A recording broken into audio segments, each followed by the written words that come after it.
One little word can describe a plane leaving the runway, a company becoming popular, and somebody removing a jacket. That is a lot of work for take, Bob. It really is, Clara. That is why learners often feel that phrasal verbs are random. But take is not one huge definition wearing different hats. Each combination, take off, take over, take up, works best as its own useful phrase in a recognizable situation. So the trick is not to hunt for one secret meaning that connects every use? Exactly. Look for context first. If a flight takes off, it leaves the ground. If a new app takes off, it becomes suddenly successful. The words are identical, but the situation tells your brain which meaning belongs. Context does much more work than translation here. Before the phrasal verbs start multiplying, there is a basic choice that trips people up. Take versus bring. What is the cleanest way to think about that? Think about direction from the speaker's viewpoint. You take something away from where you are, or away from the person you are talking to. You bring something toward that place or person. Take this package to the post office, but bring the package to my office. And that viewpoint can change in a workplace conversation, can't it? The object has not changed, but the verb can. Right. A manager might say, take these figures to the finance team because the figures are going elsewhere. But the same manager can say, bring your questions to tomorrow's meeting because the questions are coming to the meeting space. It is directional, not arbitrary. That already makes take feel less slippery. Then English adds these common noun phrases. Take notes, take responsibility, take a risk. Are those phrasal verbs? Not quite. They are common verb and noun combinations, and they matter just as much for natural speech. You can take control of a project or take a break. More formal alternatives exist. Assume control, adopt an attitude, but take often sounds direct and everyday. There is a boundary learners need to respect, though. We take medicine, but we do not normally take lunch. Precisely. We usually have lunch, have breakfast, or have a drink.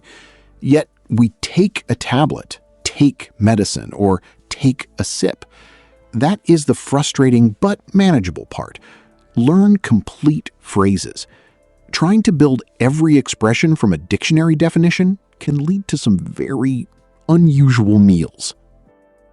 Let's come back to takeoff, because it seems to be the multi-tool of this family. Its first meaning is very literal. Yes, an aircraft, bird, or insect leaves the ground. Our flight takes off at 6:15. That is a standard travel sentence. It also has a useful business cousin. The service took off among small businesses. There, demand rises quickly, and the idea gains real momentum. I like that contrast. A plane leaves the ground, then a business idea does. But takeoff can also mean remove something, which seems like a completely different branch. It is. Take off your shoes, take your shoes off, take off your jacket. This uses separable, meaning the object can sit in the middle or at the end. And it can extend beyond clothing. A product may be taken off the shelves after a safety concern. So with a noun, both word orders can work. Does that stay true with a pronoun? Usually not. Pronouns go in the middle. Take them off, not take off them. That small rule is worth practicing aloud. It appears with other separable phrasal verbs too. Take it up, take it apart, take them away.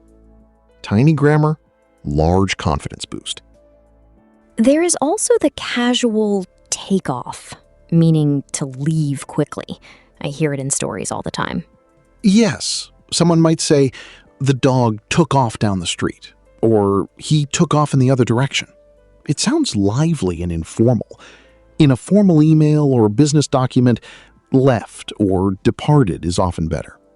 Knowing the register is part of knowing the phrase. Take over feels especially useful at work. If someone says, "Can you take over?" they are asking for temporary help, right? Usually, yes. They want you to begin doing what they were doing. But it has several clear patterns. You can take over as manager, take over from a previous director, or take over responsibility for a particular account. Each pattern answers a slightly different question.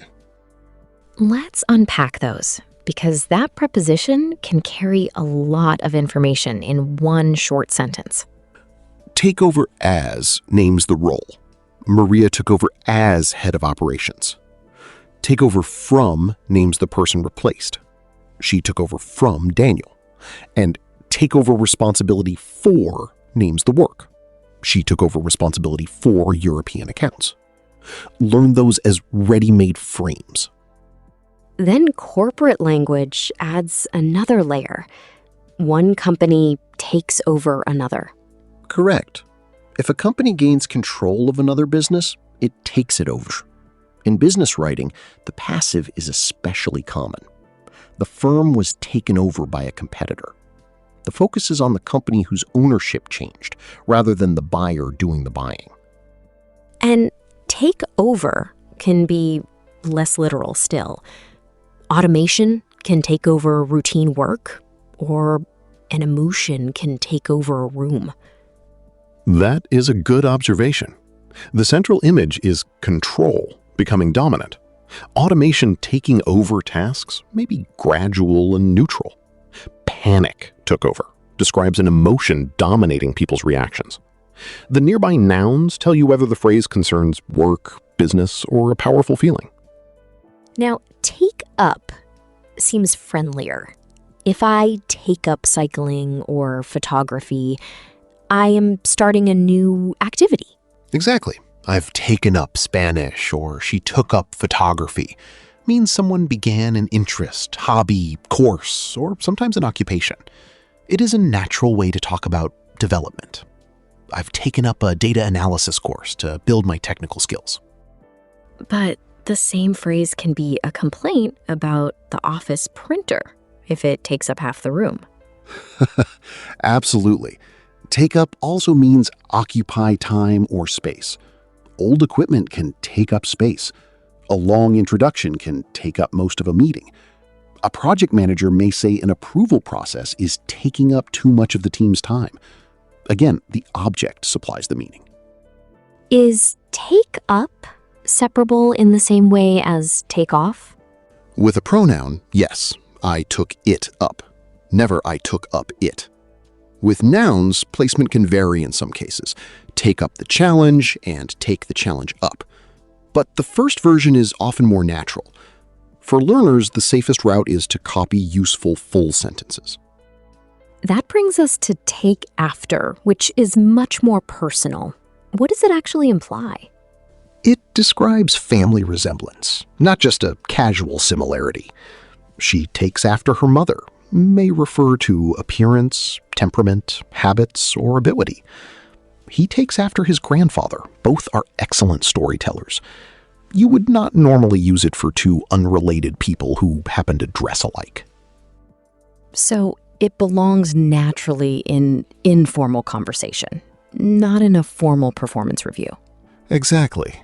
You might say, I take after my father in temperament, but my mother in organization.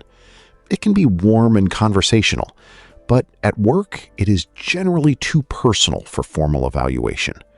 Phrasal verbs are not only about meaning, they also carry a social setting. A few other take phrases seem to depend heavily on the noun that follows them. Take in, for instance, can mean understand, deceive, or provide accommodation. Yes, and that makes context essential. It was a lot to take in means absorb information. He was taken in by a false advertisement means deceived. They take in international students means provide accommodation.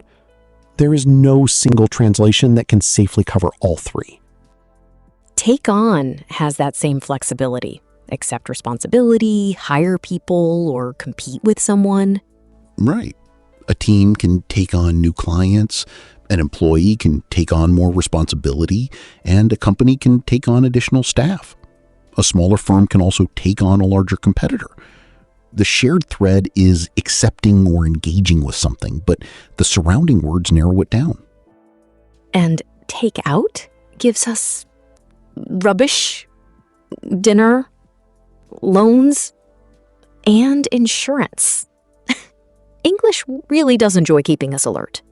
It does, but the patterns are practical. Take the rubbish out means remove it. Take someone out for dinner means invite them socially. Take out a loan means borrow money, and take out insurance means arrange coverage. Rather than memorizing a list, connect each phrase to a familiar scenario. There are two more I want to keep in the toolkit. Take apart and take away. They are useful beyond literal objects. Definitely. A technician can take a machine apart, while a journalist can take an argument apart by analyzing its weaknesses. Take away can mean remove boxes, but a takeaway can also be the central lesson. The main takeaway is that customers want simpler pricing. If someone wants to make these phrases active rather than recognizable, what is the best practice method? Build short situations, not word lists. Describe a normal day. I take the train to work, my manager takes over the briefing, a project takes up my afternoon. After work, I take up a gym class. Repetition helps because every use has a different context. So fluency comes from noticing patterns. Direction with take and bring, the noun after the phrase, word order, and whether the setting is casual or formal. That is the foundation, Clara. Start with high-frequency phrases, say complete examples aloud, and collect sentences you can imagine using. Over time, take stops looking like a maze. It becomes a flexible set of tools for talking about movement, change, responsibility, success, and everyday life. A small word, a surprisingly large toolkit. Thanks, Bob. And thanks for listening. Until next time.